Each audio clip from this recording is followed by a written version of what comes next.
cooked up an absolutely delicious steak. And a little gummy worms beer for later. It is gonna be quite the meal tonight. Now I'm headed to Red Mountain Campground. I've never been there, but I think there's supposed to be a little bit of like light off-roading to get to the campground, and then a little bit of light off-roading around the campground, hopefully. I've just been really wanting to hit some dirt roads in the CRV and get a little bit of light off-roading in, and I just can't really seem to find anywhere around me. This place is an hour and a half, but nowhere around here is very well documented on like light off-roading or anything.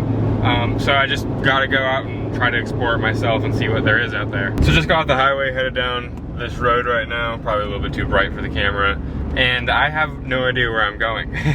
I'm just going where Google Maps is telling me to go and hoping for the best, so we'll see how it turns out. It feels like I'm just on residential roads right now though, so I'm not sure. This has basically just gotten to like a sketchy back road at this point, so we'll see how this goes. I'm switching over to the GoPro because it's a little bit easier to carry around than this big old camera, especially on these bumpy roads. But looks like I ran into a little fishing spot.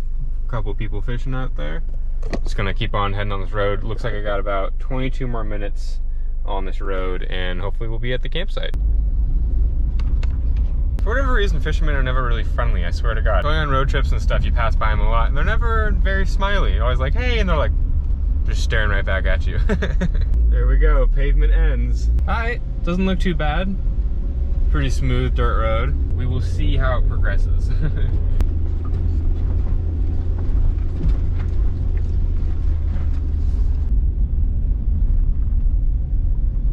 South Cow Mountain OHV area. So it looks like people do a little bit of off-roading right here, but park the CRV. Looks pretty sweet. On a little bit of an incline. I would love to go over here and hit that, but I just don't have anyone to tow me out if I got stuck, so.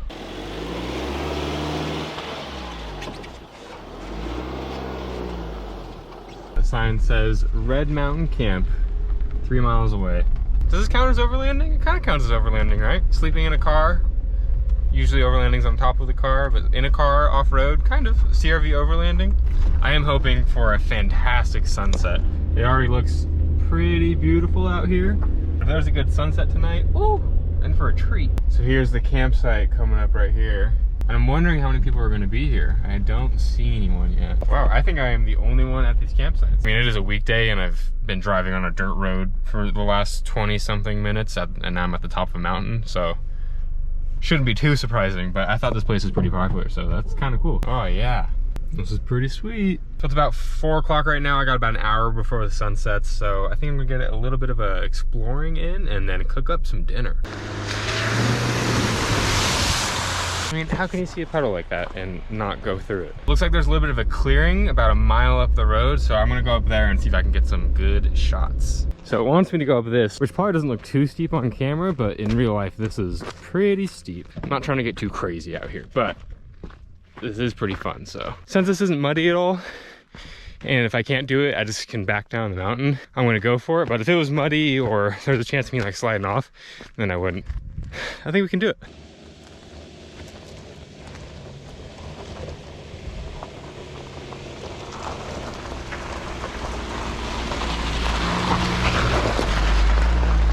There is no way that came across on camera.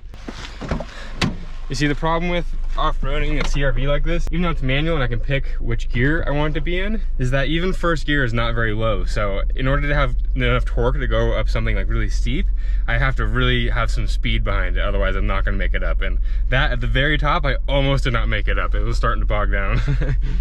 Oh yeah, this is awesome. Seems to be a little bit of a mud pit. You got all the mountains over there. You got some snow-capped mountains. It's beautiful. Again, I would love to try to hit this stuff if I had someone to help me pull me out if I got stuck. I'm pretty sure I could do it easily, but just if I got stuck, oh yeah, that's super soft. If I got stuck, it would not be a good day.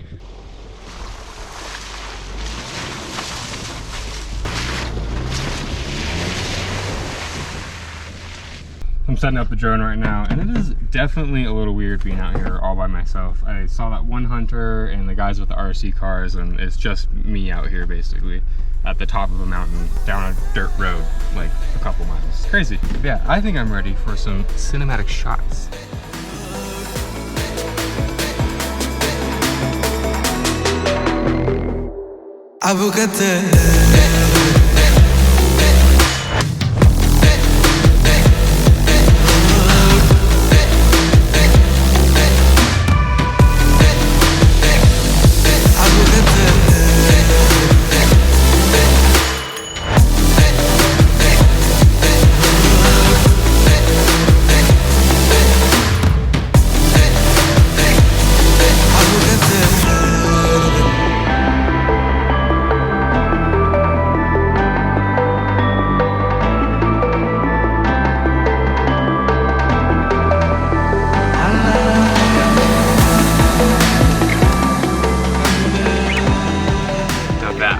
Absolutely beautiful sunset. It's still setting right now, and it is just gorgeous. That was one of the times with the drone where just even on my phone screen as I was filming, I was like, this looks pretty sweet. Let me get a different lens on real quick and I'll be able to show you guys the mountain over there. All right, here we go. Here's a little bit of a longer lens on the camera.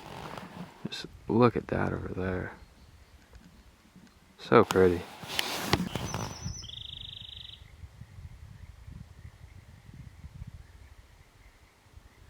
I can't believe how beautiful it is out here. Look at that. How absolutely insane is that? All right, I've been admiring the sunset for like 30 minutes now. Oh, it's just so good. It's time to cook some food. The one tip I've learned the hard way by ruining really good steaks is that whenever you have a really good steak like this, that's like super thick, you want to take it out like 20, 30, even an hour before you actually cook it. Because especially if you're keeping it in a cooler while you're traveling, the steak is getting super cold. And if you cook it right away, then the edges are gonna cook super well done, and then the inside is gonna be just rare, and it's just not a good steak. I've ruined too many good steaks that way. Steak over there. Start getting my cooking setup. Cast iron pan, of course. And the cherry on top, a nice wooden cutting board. Again, just look over there. That's nuts. It's so crazy. It's crazy. The first thing I'm gonna do is unwrap the steak and get it seasoned. Oh yeah, that looks good. Just gonna throw a little bit of salt. A little bit of pepper. Do the other side. Now the salt's on it, I'm gonna let it sit for a little while longer, let the salt kind of soak into the steak, and then it's time to cook it. Turn on the grill. Oh yeah, nice and warm.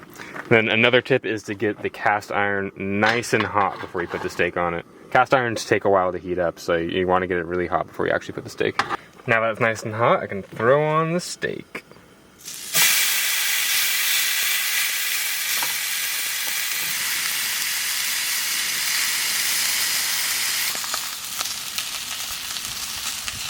After a minute, I'm gonna flip it over to the other side. Then I'm just gonna keep flipping it every 2 to 3 minutes. All right, now I'm gonna let it rest for about 5 minutes and then cut into it and see how I did. I actually think I might have made the same mistake. I waited about 30 minutes and I don't think that was long enough. I think the cooler was too cold. I think I gotta wait like an hour before I start cooking these. All right, let's see if I've messed it up.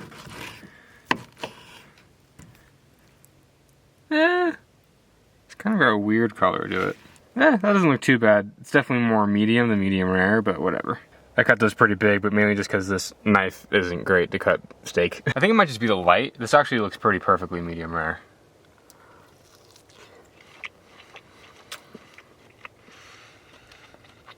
Oh man. That's a good steak. Even just salt and pepper, steak is so goddamn good. Oh, we're missing a part. Hands are so greasy.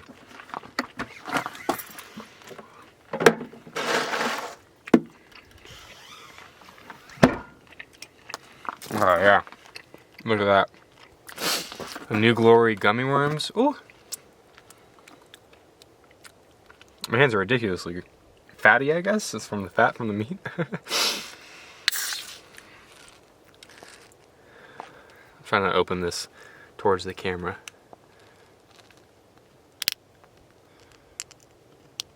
Ah.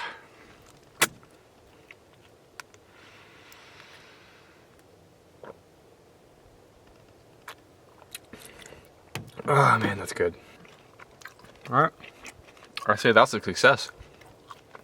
I'm putting everything that can smell like food to an animal inside the Yeti, and then gonna leave the Yeti outside since there are bears out here.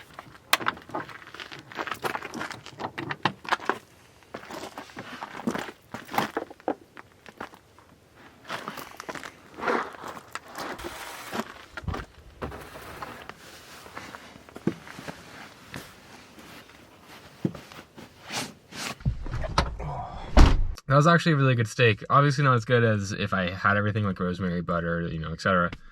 But still pretty good. Yeah, but it is only 6:40 p.m. So I'm gonna watch, what is this, The Alpinist? I don't know if you guys can see that. And I will report back. So crazy. I don't know. And for those people who want to see visuals on this stuff, we'll grab some video. Alright, about halfway through the movie, but it's getting a little cold, so I'm gonna hop in bed real quick.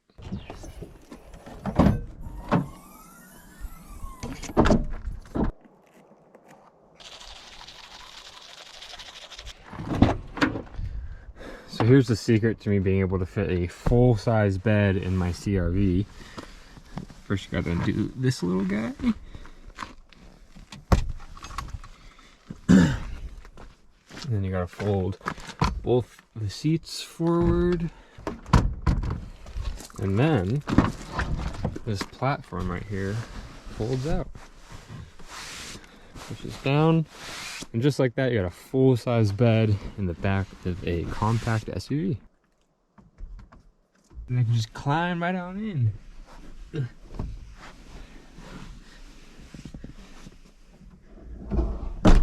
Close the door. And we are in bed for the night. Just finished the movie. It was really good. Highly recommend The Alpinist on Netflix. Awesome movie. I'm pretty tired. Oh, I'm gonna head to bed. See you guys in the morning.